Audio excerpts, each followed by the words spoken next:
Welcome back to espresso. और अब बात करते हैं साइकिलिस्ट समर खान की, जो कि दुनिया की दूसरी बुलंद तरीन चोटी K2 के बेस कैंप पर साइकिल के साथ पहुंचने वाली पहली खातून है, ये उनका कहना है। और K2 के बेस कैंप पर पहुंचने के लिए एक तवील और मुश्किल फासला तय किया, ऐसा भी कहना है समर खान का। और K2 बेस कैंप पर पहुंचने के लिए बर्फबारी पर साइकिलिंग भी की है। ये वो बहुत सारे दावे हैं जो समर खान ने किए हैं, लेकिन इन दावों के बाद बहुत सारे मामलात पे सवालात भी ही उठे हैं कि क्या ये वाकई हुआ है। हुकूमत पाकिस्तान की जानिब से समर खान को बेहद सराहा गया है। ये रास्ता कितना मुश्किल था और क्यों कंट्रोवर्सी इसके अंदर हैं वो, इसके हवाले से इस सारी सूरत हाल पे जरा समर से बात करते हैं कि किस हद तक वाकई उन्होंने ये अचीव किया है और लोग क्यों सवाल करें। Summer, can you hear me now? अस्सलाम वालेकुम। जी अस्सलाम वालेकुम। वालेकुम अस्सलाम। सबसे पहले समर, मैं पूछना चाहूँगा आपके इस एक्सपीडिशन के हवाले से, क्योंकि यूजुअली जब भी कोई एक्सपीडिशन आप करते हैं तो इतना कंट्रोवर्शियल नहीं होता जितना ये हुआ है। क्या वजह है, क्यों इतना कंट्रोवर्शियल हुआ? लोग इस पे सवाल करने लगे और फिर जब सवाल आपसे पूछे गए तो आपने उन सवालों का जवाब नहीं दिया। आपने जिन लोगों ने आप पे सवाल उठाए उन पे आपने तनकीद की और बहुत ज्यादा तनकीद की। वो एक्चुअली क्रिटिसिज्म नहीं था जिससे मैंने तनकीद की थी, और जो सोशल मीडिया पे चल रहा है वो it's like a half picture and half side of story. ऐसे हुआ था कि पिछले 3 साल से एक बंदा जमील नगरी है, उसके कुछ फ्रेंड्स मेरे like their against me because of their personal grudges and jealousy, और वो नहीं चाहते कि मैं एडवेंचर स्पोर्ट्स करूं या एडवेंचर स्पोर्ट्स या टूरिज्म को प्रमोट करूं या साइकिलिंग करूं, और स्पेशली पहाड़ों पे। तो मेरे लास्ट एक्सपीडिशन पे भी इन्होंने यही किया था, और इस एक्सपीडिशन पे इन्होंने अपने ग्रुप को और बड़ा करके मुझे life threats, rape threats, disrespecting public comments, abuse और इवन मेरे पर्सनल स्पेस को ब्रीच किया जा रहा था। और जो मेरी audio it was just a response of all that abuse, बदतमीजी और जो थ्रेट्स वो मुझे दे रहे थे मैं उनका जवाब दे रही थी। और ये एक पर्सनल व्हाट्सएप वॉइस चैट चल रही थी जिसमें उन्होंने अपना तो कुछ भी शेयर नहीं किया, लेकिन मेरी ऑडियो उठा के वो जो रिस्पांस मैं उस बंदे को दे रही थी जो 8-10 दिनों से मुझे और उनके फ्रेंड्स तंग कर रहे थे, उन्होंने अपलोड कर दिया ये रंग देके कि मैं जीबी के अगेंस्ट बोल रही हूं। बहुत ही आपका पर्सनल मैटर है। कैसे प्रूव कर सकता है एक माउंटेन बाइकिंग करने वाला शख्स कि उसने ये एक्सपीडिशन किया है? मैंने जितने लोगों से बात की है समर, जितने लोगों को सुना है, जितने लोगों से पूछा है, जो लोग K2 बेस कैंप तक गए हैं, जो नहीं गए हैं, वो कहते हैं साइकिल पे क्या, बाइसिकल पे, इवन पैदल जाना भी बहुत मुश्किल है। तो आप ये दावा कर ही नहीं सकते कि आप साइकिल पे गए हैं। इसका क्या जवाब देंगे आप? नहीं, मैंने तो निकलने से पहले भी ओपनली लिखा है। मुझे ये समझ में नहीं आ रही कि लोग मेरे पोस्ट पढ़े बगैर या मेरे अल्फाज पढ़े बगैर अपनी जजमेंट्स क्यों दे रहे हैं। वो पहले मेरे अल्फाज और मेरे दावे पढ़े कि मैं खुद अपने बारे में क्या कह रही हूँ। मीडिया जो कह रहा है या सोशल मीडिया पे क्या आ रहा है उसके लिए आई एम नॉट रिस्पॉन्सिबल। अब मेरी पोस्ट पढ़े, इस पे क्लियरली लिखा है कि मैं K2 base camp cycle attempt करने जा रही हूँ और मुझे नहीं पता कि मैं साइकिल को कितना उठाऊंगी और साइकिल मुझे कितना उठाएगी। तो इसका मतलब यही है कि मैं टुकड़ों टुकड़ों में मुझे जगह मिली, मैंने वहां पे साइकिलिंग की, और बहुत सारी जगहों पे 80%, 70 to 80% मुझे साइकिल ड्रैग करनी पड़ी, पुश करनी पड़ी। और टेक्निकल जगहों पे मैंने प्राउडली लिखा है कि मैंने पोर्टर की हेल्प भी ली है, क्योंकि दरिया क्रॉस करते हुए अपनी जान नहीं वो कर सकती, सेक्रीफाइस नहीं कर सकती, मुझे हेल्प लेनी थी। खाइयों पर से गुजरते हुए मुझे हेल्प लेनी थी। बहुत ऐसी मुश्किल जगह थी जहाँ पे आपको बगैर पोर्टर की हेल्प के आप पैदल नहीं जा सकते। तो मेरे साथ तो साइकिल भी, सारी चीजें मैंने ओपनली शेयर की है विद प्रूफ्स एंड वीडियोस।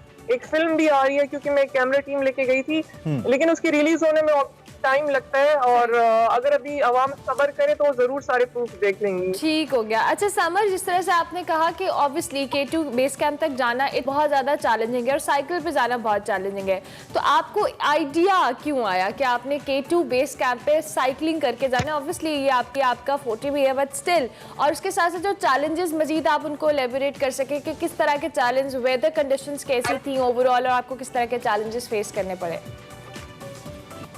क्योंकि it's a very historical track और सारे एक्सपेडिशंस अस्कोली से ही शुरू होते हैं K2 के लिए या ब्रॉड पीक या किसी भी समिट के लिए।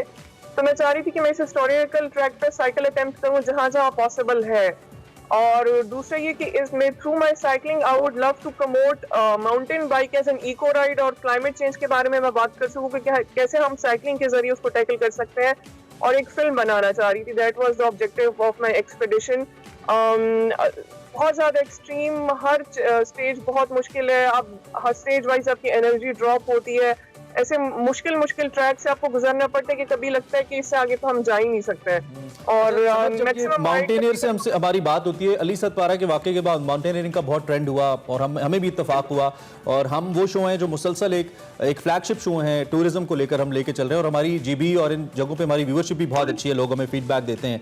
इसका क्राइटेरिया क्या होता है? मैं अगेन ये पूछूंगा जिससे आप प्रूव कर सकते हैं कि आपकी एक्सपीडिशन बिल्कुल सही थी। क्या कोई बैनुल अक़वामी क्राइटेरिया है इसका, कोई ऐसे नुकात हैं जिसकी बेस पे आप प्रूव कर सकते हैं, और क्या वो आपने पूरे किए?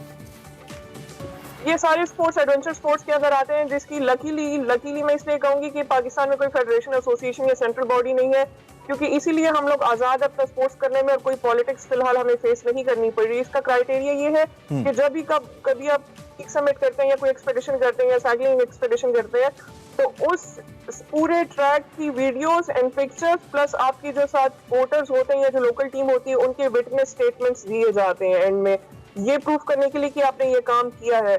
और क्योंकि मुझे रास्ते में भी कोई 8-10 ग्रुप्स मिले हैं, K2 is a commercial track, हर कोई आता जाता है, तो उन सब ने मुझे देखा है साइकिल ड्रैग करते हुए, खुद ले जाते हुए, और उनके पब्लिक कमेंट्स और supporting comments is also there on social media, जिसमें फॉरेनर्स भी शामिल हैं। मेरी लोकल टीम की विटनेस स्टेटमेंट्स वीडियोस में साथ साथ अपलोड कर रही हूँ, और एक फिल्म भी इंशाल्लाह जल्दी अपलोड करूंगी। ठीक हो गया। समर, आगे फर्दर क्या प्लान है? आप K2 बेस कैंप तक तो चली गई साइकिलिंग करके, अब फर्दर कहाँ जाना है? और साइकिलिंग के हवाले से आप कह रही हैं कि क्लाइमेट चेंज के हवाले से अवेयरनेस देना चाह रही हैं, क्या प्लान है फ्यूचर के? मुझे खुद पहले अपनी स्किल्स थोड़ी और अपग्रेड करनी है, शायद मैं ट्रेनिंग के लिए इंटरनेशनल कंट्रीज में जाऊँ या एक्सपेडिशंस के लिए भी। I want to target a 7,000 peak next time, but in some other country obviously, and for more exposure, or I want to try snowboarding on that क्योंकि it's also one of my sports. ठीक है, तो इसमें आप कह रही हैं कि आप इंटरनेशनली कहीं compete करना चाहती हैं, ये भी इंडिविजुअल एक कोई एक्सपेडिशन, कोई एफर्ट ऐसा आप करेंगी? नहीं, there is no such competition so far अभी, तो it's just a peak summit and an expedition. ठीक है। और चलें, बहुत शुक्रिया summer, thank you very much for being with us. आपने हमें अपनी इस एफर्ट के हवाले से बताया, और आपने अपना जो वर्जन है हम तक पहुंचाया, और हम तक वो वर्जन भी ओबियसली जो मीडिया पे या सोशल मीडिया वो भी हमने सुना। समर का ये कहना है जी कि उन्होंने ये दावा किया ही नहीं है कि वो मुसलसल साइकिल चला के जाएंगे। उनका ये कहना है कि मुख्तलिफ पैचेस के अंदर जहाँ जहाँ उनको मौका मिला उन्होंने साइकिलिंग की है, और उन्होंने हिंट ये दिया था जाने से पहले कि मुझे नहीं मालूम कि साइकिल मुझे कितना उठाएगी, मैं साइकिल को कितना उठाऊंगी। और इंटरनेशनल स्टैंडर्ड्स के हवाले से उन्होंने ये कहना है कि कोई set standards, since we don't have a federation in Pakistan, तो कोई सेट स्टैंडर्ड्स हैं नहीं जिसकी बेस पे ये तायुन किया जा सके। ताहम उनके कुछ वॉइस नोट्स थे जिसमें उन्होंने कुछ तल्ख ज़बान इस्तेमाल की थी, जिससे लोग थोड़ा खासतौर पे गिलगित के लोग थोड़ा हर्ट हुए थे। ऐसा नहीं होना चाहिए दोनों साइड से, और कम से कम अगर किसी ने कुछ अचीव किया है उसको अप्रिशिएट करना चाहिए, और किसी ने कुछ अचीव किया तो उसको प्रूव भी करना चाहिए कि उसने ये अचीव किया। ब्रेक लेंगे, ब्रेक के बाद हाजिर होंगे, आप देखते रहिए एक्सप्रेसो।